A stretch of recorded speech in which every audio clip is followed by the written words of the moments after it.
এই, আমি যদি একটুখানি কাউকে আদর করেছি সঙ্গে সঙ্গে চলে আসতে হবে? হ্যাঁ, অন্য কাউকে আদর করবো না? আমি তো একটুখানি বাড়িকে আদর করছি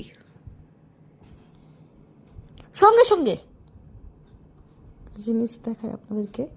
ওই যে ওই মাথায় যে হাত দিলাম, এরপরে দেখুন নিজেই হাতটা দিয়ে করবে।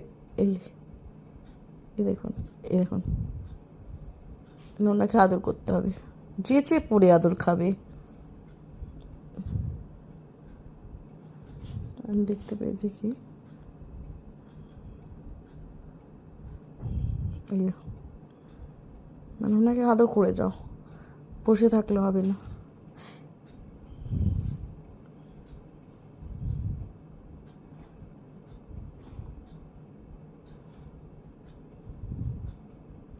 মানে হাত